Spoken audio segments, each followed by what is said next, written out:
Emma earns $85,000 a year. That puts her in the top 30% of all American earners. She has a master's degree. She's smart. She's responsible. She doesn't gamble. She doesn't have a shopping addiction. Yet every single month, around the 28th, she opens her banking app and holds her breath. Did it hit yet? Will it cover everything? Her neighbor, Tom, earns $52,000.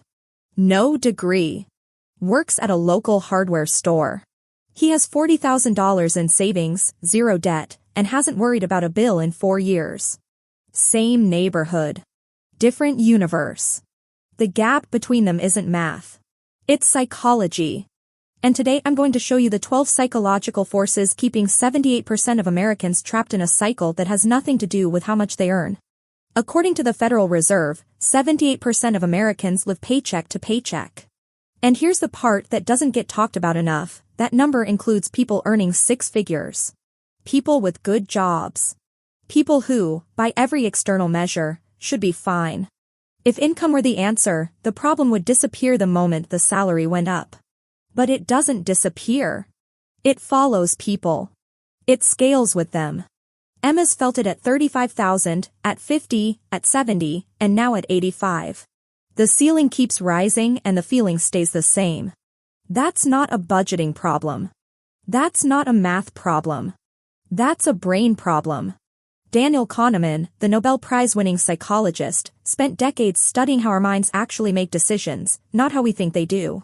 His research, detailed in Thinking, Fast and Slow, shows that most of our daily choices are not made by the rational, forward-thinking part of our brain. They're made automatically, quickly, and almost entirely based on patterns our brains learned in a completely different world. A world of scarcity. A world where the most important financial decision of the day was whether there was enough food to survive the winter. Our brains were never built for monthly budgets, subscription services, or the slow, invisible math of compound interest. They were built for immediate survival. And in 2026, that wiring has a cost. Once you see the 12 patterns, and I mean really see them, something shifts. Not because you become a different person, but because you can no longer run the program without noticing it. That awareness alone is worth more than most financial advice you'll ever receive. The first pattern has a name, Hedonic Adaptation. And it's probably responsible for more financial stagnation than any other force on this list. The concept was first described by psychologists Philip Brickman and Donald Campbell, and the idea is both simple and quietly devastating. Every new thing we acquire, every raise, every upgrade, every purchase, creates a new baseline. The brain resets.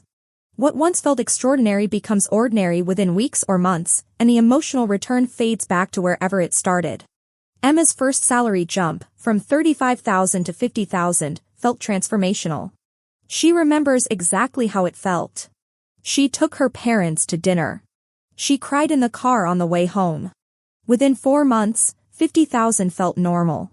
Then $70,000 came, and the same thing happened. Now she's at $85,000 and it just feels like her salary. It's just the number. The excitement has a half-life, and that half-life is shorter than most people realize. The problem isn't just emotional. It's financial. Because every time the baseline resets, spending adjusts to match. Emma's first apartment cost $1,200 a month and she thought it was a palace. She'd show it to people like it was something to be proud of. Now she pays $2,400 for a place that feels, in her own words, just okay. The apartment doubled in cost. The satisfaction is identical. Morgan Housel writes in The Psychology of Money that one of the hardest financial skills is getting the goalpost to stop moving. Hedonic adaptation is the reason the goalpost never stops on its own. The override is almost embarrassingly simple. Before any lifestyle upgrade, write down your current satisfaction level on a scale of 1 to 10. Then check it again 90 days after the upgrade. Most people are startled to find the number hasn't moved. That single exercise makes the treadmill visible. And you can't keep running on something you can see. The second trap is one that most people sense but rarely examine directly. We don't measure our wealth in absolute terms. We measure it relative to the people around us. Leon Festinger, the social psychologist who first described social comparison theory in 1954, argued that human beings have a near-constant drive to evaluate themselves against others, and in the absence of objective standards, we use the people closest to us as the benchmark. For most of human history, that meant the people in your immediate community. Your neighbors, your coworkers, the people you actually saw in person. The comparison pool was small and visible. Now it's infinite and curated. Emma's Instagram feed is a financial liability. Not because her friends are doing anything wrong, but because she sees a highlight reel of new homes, new cars, anniversary trips, and kitchen renovations, all without the context of debt, family money, or the fact that 3 of those people are quietly terrified about their finances. She feels behind. She earns $85,000 and she feels behind. Research has consistently found that people who spend 3 or more hours a day on social media spend significantly more on discretionary purchases than those who don't. The comparison isn't neutral. It has a price. Tom doesn't use social media. He doesn't compare himself to a curated version of other people's lives. He compares himself to his own goals, his own progress, his own past. That's not luck. That's signal management. The override is practical. Go through your social media and unfollow 10 accounts that consistently leave you feeling behind or inadequate. Then follow 3 accounts that teach financial thinking instead. You're not removing yourself from the world. You're changing the data your brain uses to measure your place in it. The third pattern is one that behavioral economists have studied extensively, and it explains more impulsive financial decisions than almost anything else. It's called present bias.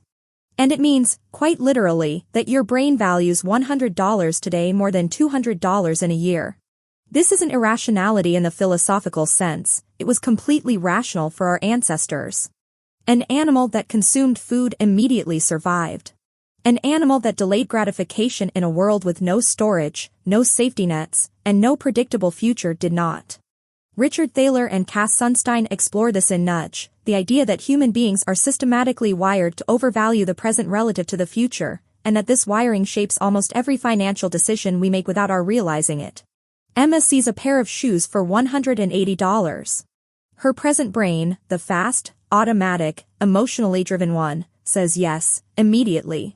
Her future brain, the one that's been quietly trying to build a $40,000 emergency fund for 3 years, has almost no voice in that moment. And it's not because Emma doesn't care about her future. She does. It's because the shoes are real. She can see them, hold them, imagine wearing them. The emergency fund is abstract.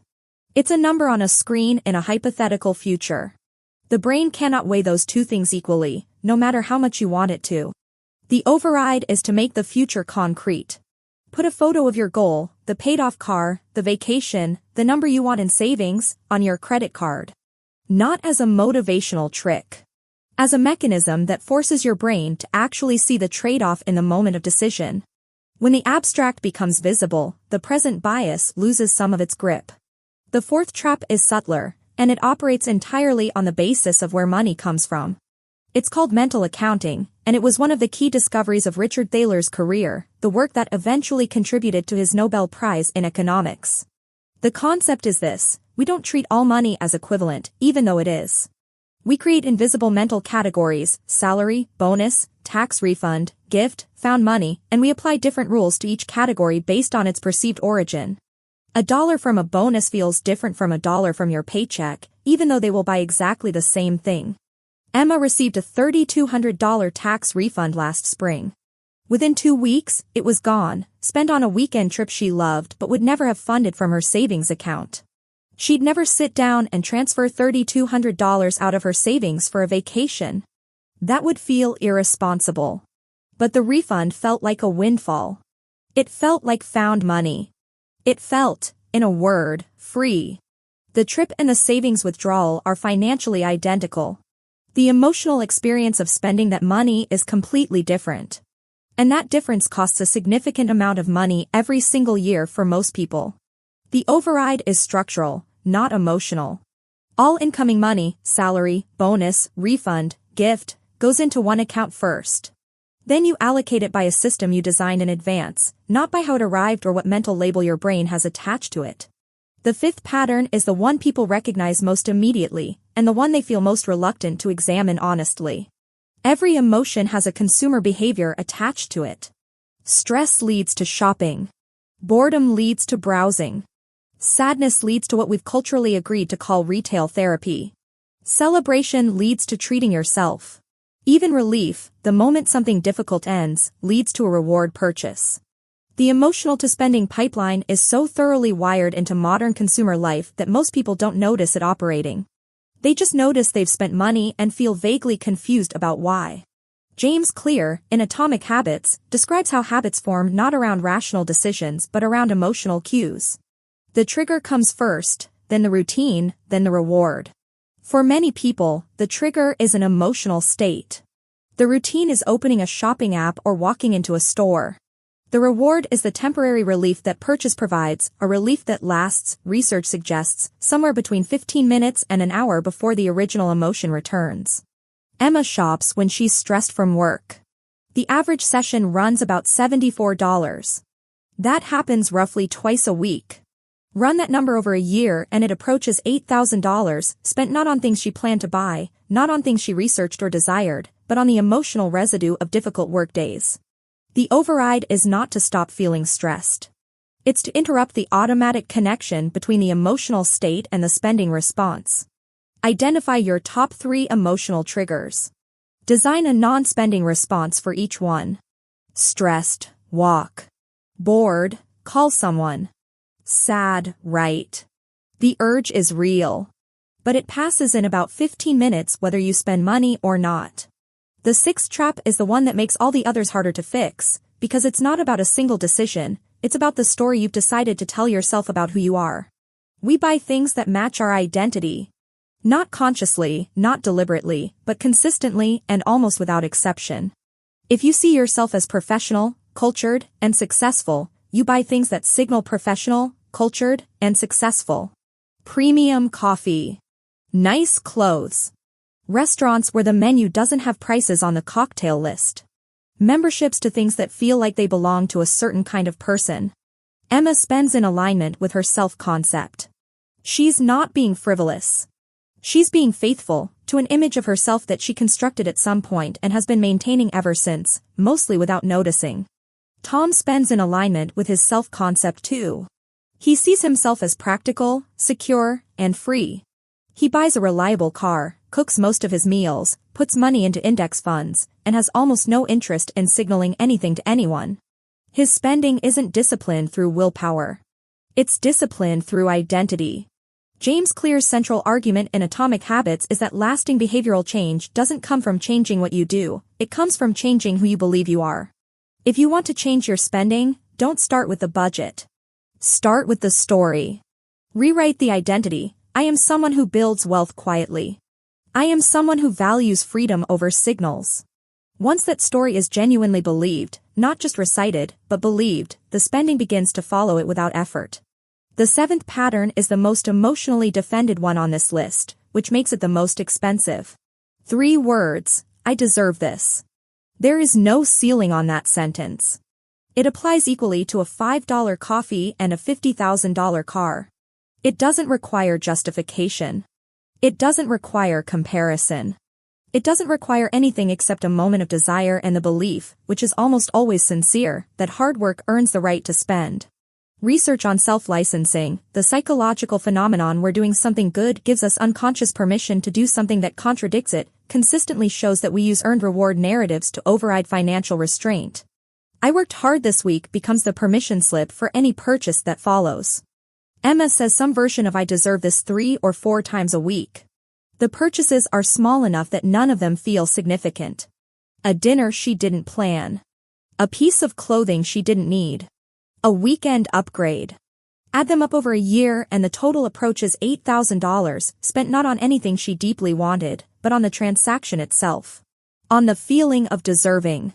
The override is a direct substitution that works precisely because it uses the same emotional structure. Replace I deserve this with I deserve financial peace. The first sentence leads to things. The second leads to freedom. Both feel true. Only one of them has a compounding return. The 8th trap is the one almost nobody talks about because it's the most passive, and passivity doesn't feel like a choice. Financial avoidance, not looking at bank statements, not opening bills, not calculating net worth, feels like protection.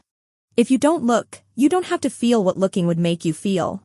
The ostrich effect, as economists Dan Galai and Orly Saad described it, is the documented human tendency to deliberately avoid information we expect to be negative. Investors check their portfolios less during market downturns. People don't open medical bills for weeks. Emma hasn't looked at her full financial picture in 8 months. Not because she doesn't care. Because looking feels like confronting something she's not ready to face. But avoidance has a cost that compounds quietly. The subscription you forgot about keeps renewing. The interest you didn't notice keeps accumulating. The spending pattern you haven't examined keeps running on autopilot. Tom does a 10-minute money check every Sunday evening. He doesn't analyze. He doesn't make decisions. He just looks. And that simple act of looking, of seeing the numbers as they actually are rather than as anxiety imagines them, changes behavior without requiring willpower. Awareness, it turns out, is doing most of the work. The override is almost trivially simple: schedule 10 minutes once a week. Open the accounts. Look at the numbers. Don't judge them. Don't try to fix them in that moment. Just see them. The discomfort of looking is always smaller than the discomfort of not knowing, and significantly smaller than the cost of permanent avoidance.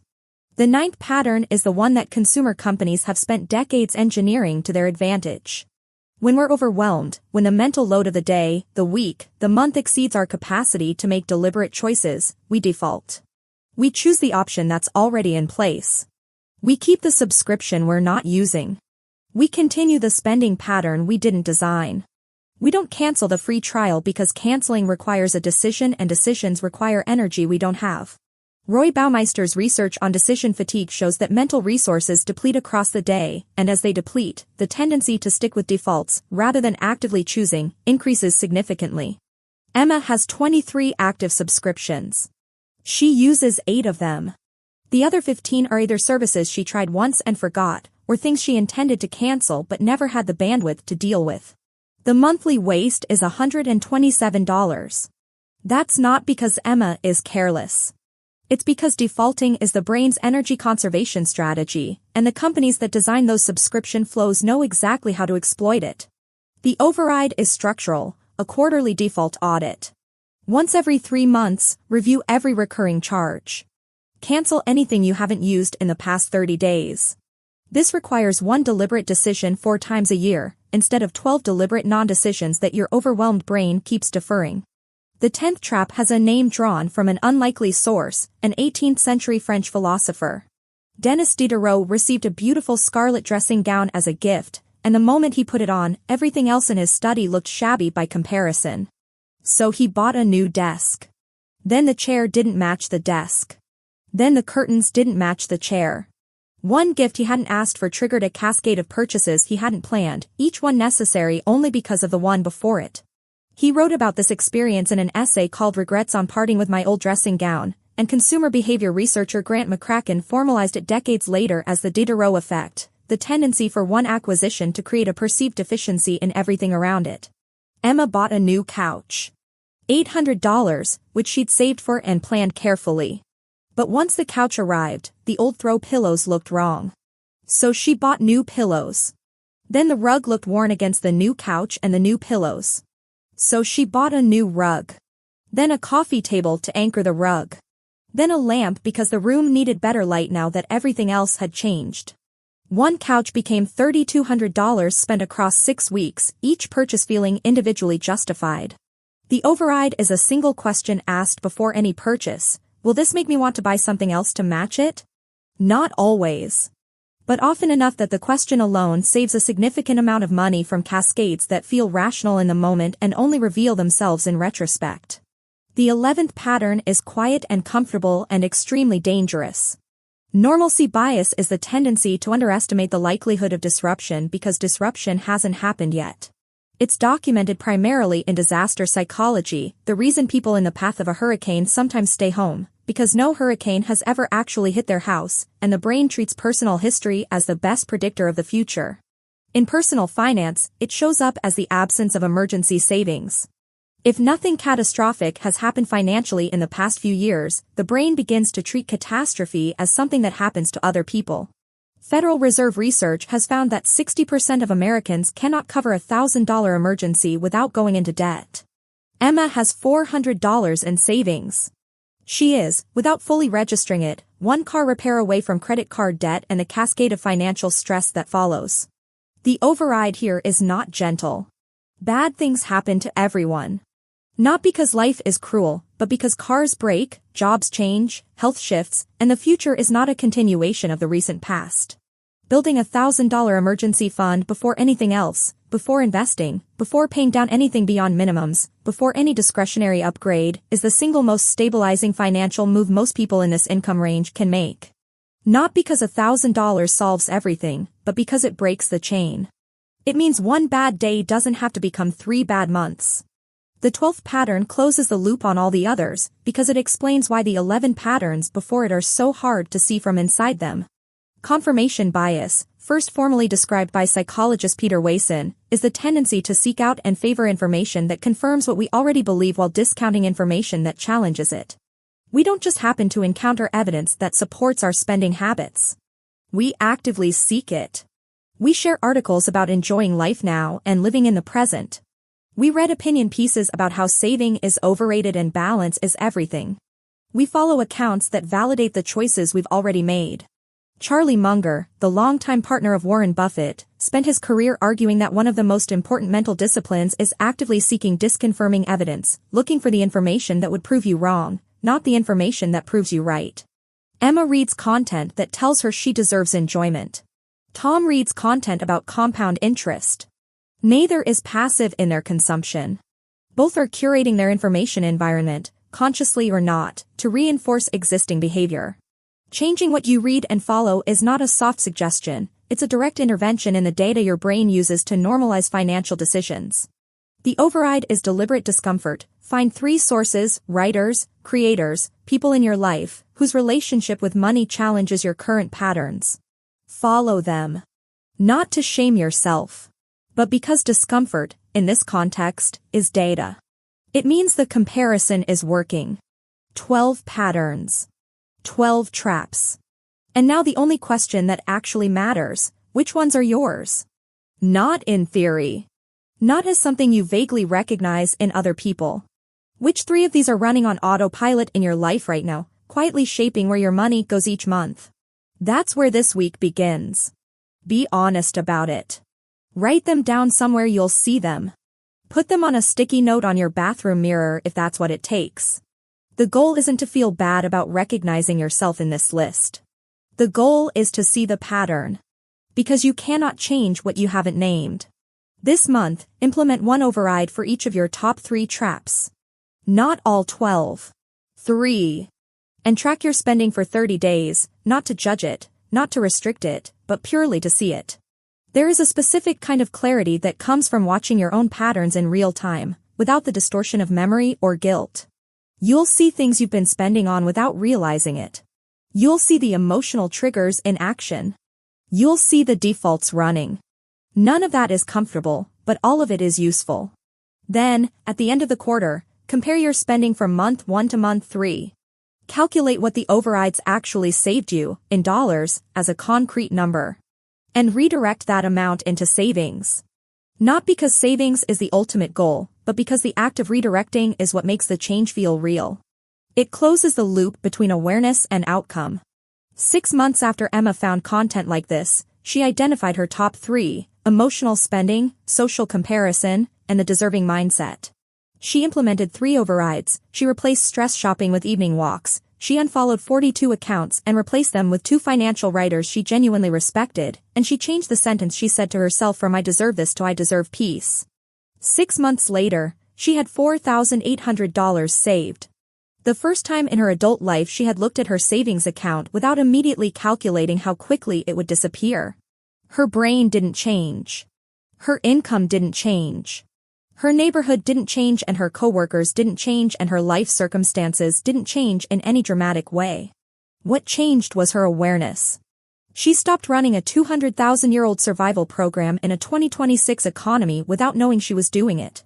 And that awareness, the simple, uncomfortable, clarifying act of seeing the traps, turned out to be worth more than any raise she'll ever receive. If you recognized yourself in any of these 12 patterns, you're not alone. 78% of Americans are in the same cycle, across every income level, for reasons that have nothing to do with intelligence or discipline or how hard they work. But you've seen the exit now. That's the part that changes things. I release one money psychology video every week focused on exactly this, the invisible patterns shaping financial decisions, and the specific, grounded ways to override them. If that's useful to you, subscribe. The next exit is already waiting.